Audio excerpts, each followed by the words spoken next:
मदतीचा हात याप्रमाणे आज आपण मांडवगण आणि परिसरातील शिरूर तालुक्यातील सगळे नेते आज या ठिकाणी आपण पंढरपूर माळा मतदारसंघाच्या ज्या भागामध्ये सीना नदीवरून पाणी आलं आणि ज्या भागातला भाग वाहून गेला त्या मदतीसाठी आपण सगळेच थोडं सविस्तर सांगायचं म्हणलं तर मागच्या आठवड्यामध्ये मांडवगण विकास सोसायटीचा एक जनरल मीटिंग होती.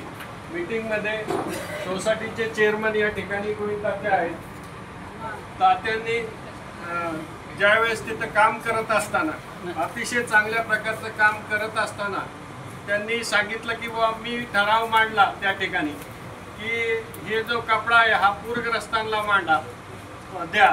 त्यांनी सगळं हाताने आपल्याला तो दिला आणि तो आपण घेऊन आलो.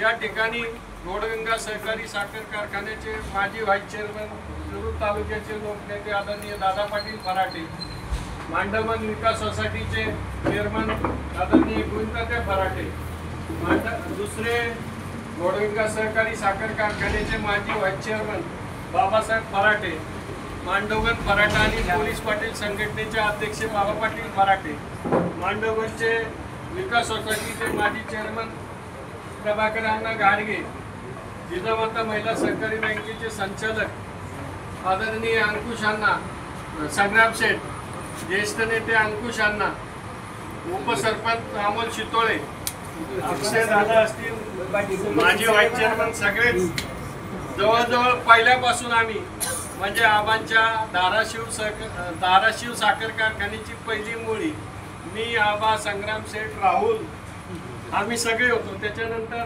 नाशिकच्या कारखान्याला आम्ही होतो मुळीला. म्हणजे आबांच्या प्रक्रियेत तात्यांमुळं त्याच्यानंतर आम्ही विठ्ठलच्या प्रचाराला आलो. सगळी ही गावं सगळी माहिती आहेत. पावसाळ्यात जोलोदे पण आहेत कारखान्याचे माजी संचालक. आम्ही सगळी गावं घेतली त्यावेळेस. त्याच्यानंतर साखर कारखान्याची निवडणूक झाली. विधानसभेला पण आम्ही 4-5 दिवस घरीच होतो तिथं मुक्कामी. असे एक म्हणजे तरुणांचं असे असताना आयडियल महाराष्ट्रात जे तरुण आमदार झाले सर्वसामान्य कुटुंबात आबा नेहमी सांगतात, आता ते सांगायला त्यांना वेळ आहे, स्वतः ट्रॅक्टर वाहून टोळी करून ज्यांनी साखर कारखान्यावर ऊस व्हायला ते एक साखर कारखान्याचे चेअरमन आहे आणि महाराष्ट्राच्या विधानसभेत आता आमदार आहेत. इतक्या मोठ्या दिग्गज लोकांना पाडून ते आमदार झाले. मी आपल्या लोकांना नेहमी सांगतो, दादा पाटील, बाबासाहेब, तात्यांना नेहमी सांगतो की सर्वसामान्य माणसंच मोठी होऊ शकतात. तुम्ही खूप मोठी माणसं आहेत. मी नेहमी सांगतो, मी एक व्यावसायिक माणूस आहे, तर ह्यांना नेहमी सांगतो की बाबा तुम्ही थोडं तालुक्यावर हे करा. आपण तिथपर्यंत जातो पण आपण पोचू शकत नाही. आपण म्हणतो पैसा लागतो, हे लागतो. आता आबा सांगतील त्यांच्या ह्याच्यात थोडं राजकारणात लक्ष किती नगण्य असतो. आमची सुद्धा लोक खूप मनाने मोठी आहेत. गाव एकदा आबांना 2-3 वेळा निमंत्रण दिलं पण येता आलं नाही. अडचणी असल्यामुळे, घरगुती अडचणी असल्यामुळे त्यांना येता आलं नाही लग्नाला वगैरे. भविष्यात ते आपल्याकडे सगळीकडे येतात. पण तुमची भर नेहमी तात्या भरून काढतात.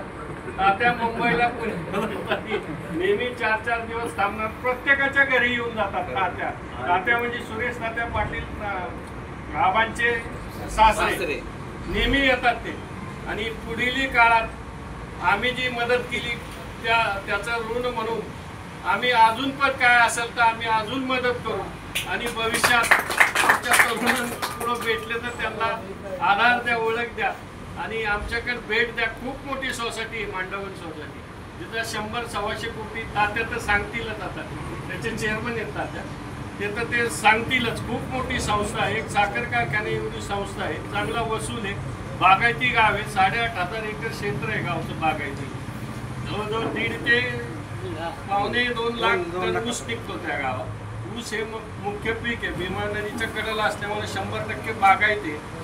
आणि आपण सगळे तरुण मित्रांनी आपण इथं आलात, इतक्या लांब सुद्धा आपण आव्हान केलं. अजून पण लोक आले असते. अंकुशांना म्हणले अजून आले असते पण एवढं कसं काय करणार. तर आमच्या सगळ्यांना मार्गदर्शन करावं आबांनी. यानंतर